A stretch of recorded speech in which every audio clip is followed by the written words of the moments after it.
And welcome to The Bottom Line, where we unpack some of the main business and economic stories of the day.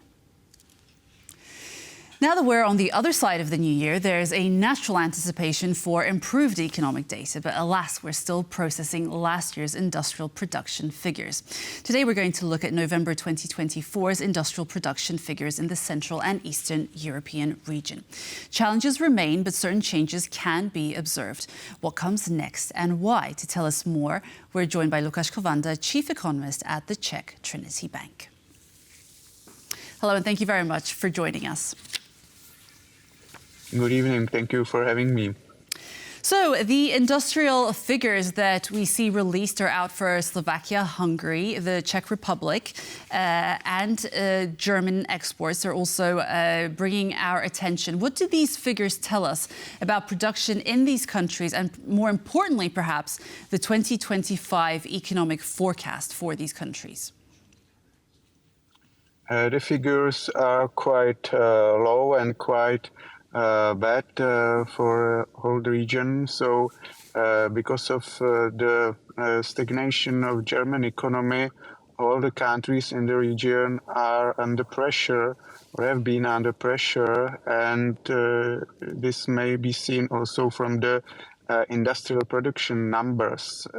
So for example, in the Czech Republic, we have been expecting for this year only a stagnation, but maybe it will be a slight decline this year, and other countries in the region have had also quite a bad outlook for their industrial production. Of course, the main reason is their connection to German economy and a high dependency on automotive sector as such.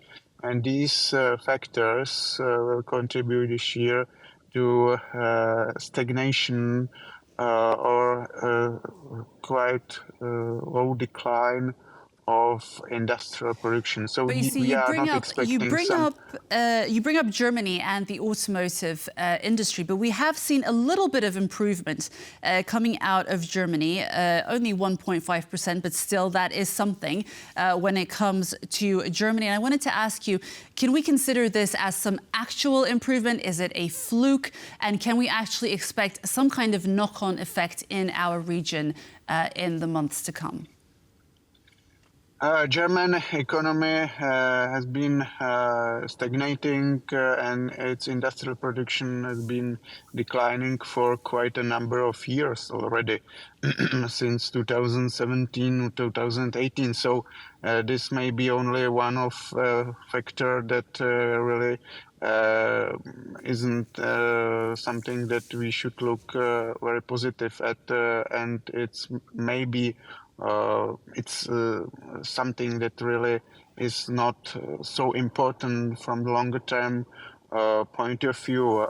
In the longer term point of view, we've seen that there is still many problems. The German economy is facing quite high prices of energy, problems with its competitiveness vis-a-vis Chinese automotive sector. And now there is another threat, and it is big threat of tariffs by the US on the European Union and even China. It may hurt also German economy as well because of possible slowing down of Chinese economy because of US tariffs on the Chinese economy. So there is a number of reasons why we are still quite skeptical about German economy, and because of that, all the economies in the region. Is this perhaps now a time to definitively say that the economies in the region really have to think about diversifying and figuring out a way to move away from their dependence on the German economy? Yes, for sure, but it's very easy to say, but it's very difficult to really do it. And for example, here in the Czech Republic, we have been saying this for 10 or 15 years, but still our dependency on German economy and automotive sector is very high and dangerously high.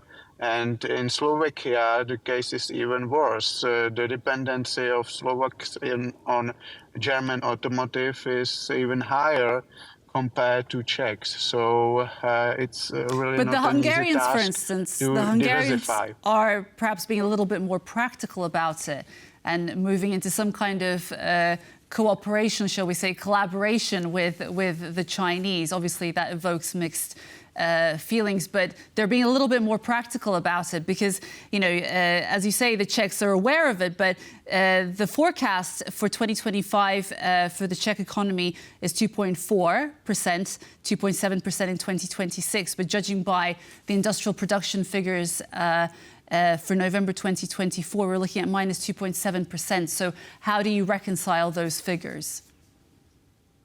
How is that going to happen? I think the figures you mentioned for the Czech Republic, 2.4, are too optimistic. We expect this is not feasible, and we expect the growth will be under 2%. So we now have our forecast at 1.8, and it may be still too optimistic. But Hungary, you mentioned Hungary, but Hungary is too dependent on China, yes, but with slowing down of China economy or Chinese economy, because again, of Trump tariffs, US tariffs on China economy, it may be also a very problematic dependency. So it's not a winning strategy for Hungary neither. So big dependency on Germany is dangerous on one hand, but big dependency on China is not a solution. And we will see it, I think, in this year and in 2026.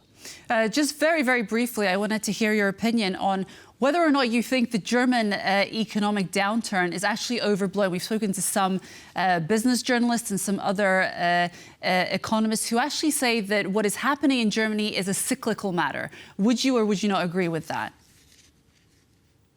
I think it's not just cyclical. I think it's structural as well, and because of what I already mentioned, the slowing down of German economy on industrial production, we are seeing it since 2017. It's not just about high energy prices. It's about demographic factors. There is a shortage of labor force in Germany. And there is the problem with competitiveness of its automotive, and also the Green Deal or Green Agenda of European Union and permits, CO2 permits, carbon permits that are contributing to the high energy prices. It's all leading to the slowing down of German economy and the losing of competitiveness vis-a-vis China and US. And now with Donald Trump's administration, we may expect the declining prices of US energies because of drill baby drill policy, and it will be another problem for German economy that is too dependent on high energy prices. And now it will be even worse without cheap Russian gas. So I think it's not just cyclical. I think really this is a structural problem for German economy and for other economies in the region, including Czech Republic, Slovakia, Hungary, and even Poland. Okay. Lukas Kovanda, thank you so much for joining us. Thank you very much. And we were joined by Lukas Kovanda, Chief Economist at the Czech Trinity Bank. Thank you so much for joining us today. I was your host, Marie Cato. Join us every weekday for Business Arena at 5 p.m. CET on TVP World. And for the latest in regional business, follow us on X and on tvpworld.com. And for more news and features, stay with us on TVP World. Goodbye.